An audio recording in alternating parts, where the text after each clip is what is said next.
Thank you so much. It's a great honor to be here. It's my second time. First one is 3 years before. My topic today is endoscopic ULBD. So my disclosure. So my personal disclosure is Luke in the Bible and the Skywalker. Okay. Interlaminar full endospine surgery has the generations, the first generation, second and third and fourth. So nowadays, many the industry and vendors, they have the spinal stenosis scope from the first. I'd like to personally, I'd like to say the first and second and third generation, and here is a working channel endoscope for spinal stenosis. Most the vendors, they already set up the endoscope for the spinal stenosis. So indication has been changed so much. Firstly, we have just treat the lumbar disc herniation, but nowadays we can treat the spinal stenosis, central stenosis, and the radialis and foraminal stenosis combined pathology as well. This is phases in the procedure, lumbar endoscopy ULBD, from the pre-op planning to the complete release of the neural element. Because of time limitation, I gotta say, I don't like to say the whole the procedures. I'm gonna focus on basic and some case illustration. So most important is target. Where is the target for the lumbar endoscopy ULBD is the inferior medial edge of the upper laminar, because from that point we can start the laminotomy and using this various kind of the drills and the punch and scissors like that. So this is example of the lumbar endoscopic ULBD. The starting point, inferior medial cranial edge laminar is already exposed. We can start the laminotomy from the cranial side using the straight type and T control type, burr, and then we can move to midline portion to compression, and the outer layer ligament flavum was exposed, and then we can start the drilling to the contralateral side from the cranial to caudal side, and eventually we can decompress contralateral lateral recess as well. Because of optics is 25 degree and the eyes of the surgeon's eyes already go inside the spinal canal, we can see the decompress the end margin of the laminar very well. And then we can make it the complete decompression of the ligament flavum by one piece. Looks like the end block resection. And then finally we can decompress. Yeah, this is remove of the ligament flavum by end block section. We can see the decompressed traversing and central and the contralateral side. So full endoscopic ULBD has much more power because our eyes, surgeon's eye, already inside the spinal canal. Even though the patient have the combined pathology with the foraminal stenosis, having the central stenosis, we can approach the ipsilateral side first, and then change the trajectory. We can treat the contralateral radialis and the contralateral foraminal decompression as well. Because already Professor Roger Hart already published tubular microscopic ULBD and contralateral foraminotomy. Same surgery could be done by the endoscope, like that way. Okay, so this is case examples. Patient has the bilateral leg pain and the bilateral bilateral dysphagia. Patient also have the weakness. You can see the spondylosis at 3-4 level. This is one of the good indication of the endoscopic ULBD with preserve the facet joint maximally. This is we can step down the surgical procedure if we want to do the decompression, open and tubular and the endoscope. And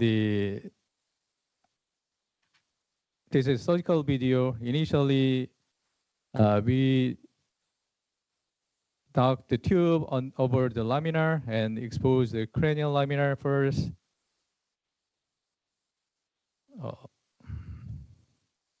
Video is not completely. Okay. Anyway, I'm gonna show you the post-op CT. You can see the post-op CT. Even in ipsilateral side, we can preserve the facet joint as much as possible because endoscope has the 20 degree and the interlaminar scope has some industries has a 15 degree. Anyway, by the turn this scope, we can see the ipsilateral side and preserve the ipsilateral facet very much effectively. That's very important to preserve the patient stability, and you can see the no aggravation of the spondylolisthesis there. This is another case review and the single shot and killing the two birds.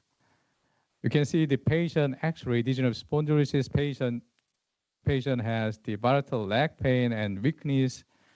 Chief complaint is bilateral foot drop. Very complicated. Patient has the Parkinson's disease and the history of DBS.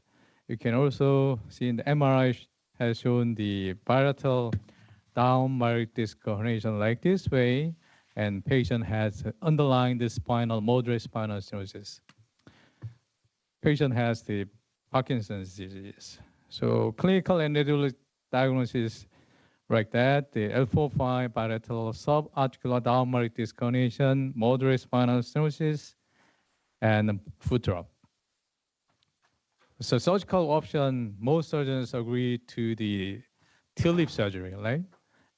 Because patient has bilateral down margin disc herniation, central and stenosis, lateral stenosis. So if we want to do the decompression alone, what kind of the surgical option going to be best? So let me show the case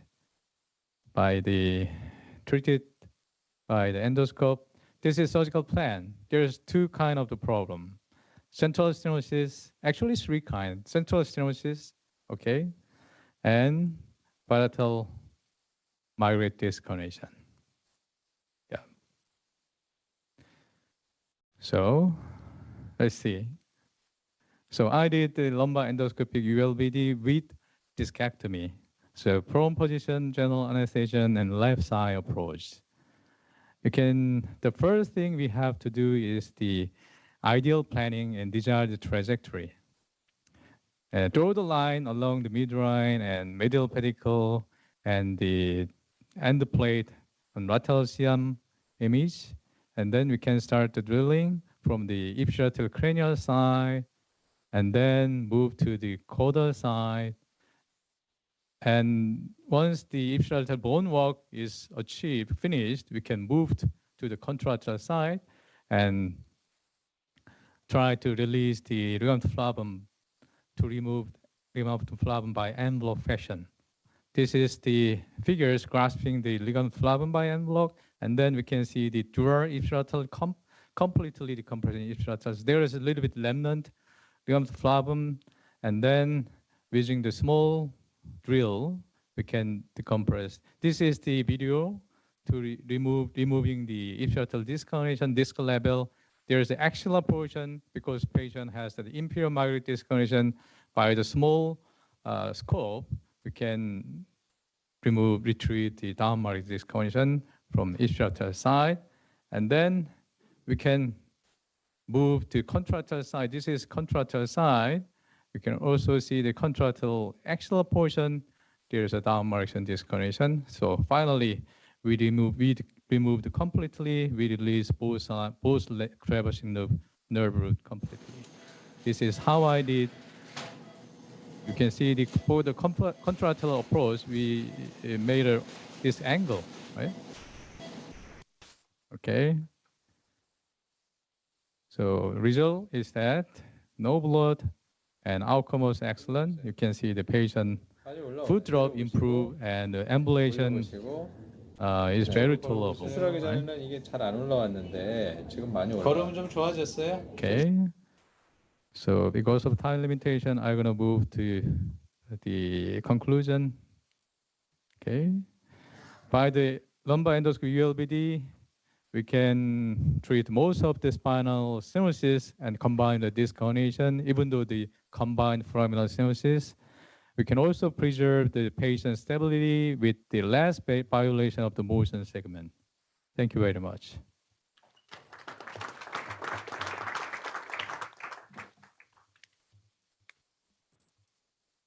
Thank you, Luke. Are there any questions or comments? Yes. Look, one question. I find it sometimes difficult to actually get the cranial part of the ligamentum flavum away in central spinal stenosis, like we saw it on the tubular. You mean the ipsilateral side or contralateral side? Ipsilateral. Ipsilateral side, right. You start more in stenotic cases. You start a little bit more on the lamina, on the upper lamina. Yeah. That's a key point. Hi, I think a big advantage of endoscopic decompression in such a setting is that allows you to get a better decompression of the ipsilateral foramen, because you can use the articulating bear and you can drill deep under the facet. And also you can angulate a little bit more laterally because the endoscope is very thin, so you can go in the intraspinous ligament and get a few more degrees of lateral looking inside the foramen. These are the advantages versus using a tube. Yeah, that's a good point. Comment. For ipsilateral foramen decompression combined with central stenosis through the ipsilateral way is quite challenging, because the ipsilateral foramen, for the compressed ipsilateral foramen, the by endoscope, even though we have the optic angle, is still difficult to make the proper angle. I mean the case that is the contralateral foraminal decompression. Through the contralateral interlaminar decompression for targeting the contralateral foramen, right? For the pure foraminal decompression, I preserve the modified Wills trajectory. Is any role for the bone scalpel? Is there an endoscopic bone scalpel? Would that be helpful?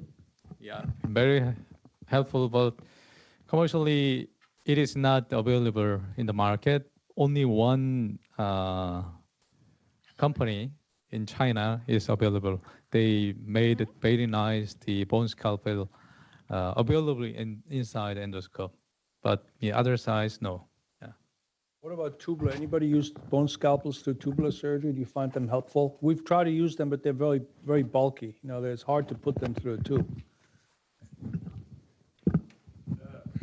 I have a good experience with Misonics. The problem with the Misonics bone scalpel is the size and length of the cutters. I tried also the Chinese bone scalpel that is nicer, thinner, more useful in spine surgery. But still, any of them are made for tubular, at least the small tube not. I know that's too. The main, in preparation for the next presentation, we have a few minutes, but I mean, the main challenge that I see from doing a lot of tubular surgery is removal of the ligamentum flavum, right? The goal of the operation is to remove the ligament, because that's what's causing the stenosis. And I think even if you do a lot of tubular surgery, to do a really good decompression, what we consider a good decompression takes, I would say, at least 30 minutes for one level. Now, and then with endoscopic surgery, it's really hard for me to imagine that you really can effectively remove all that ligament with the endoscope. I mean, what is it? Is there something I'm missing, or okay? So how do you get like really to a point where you're really fast?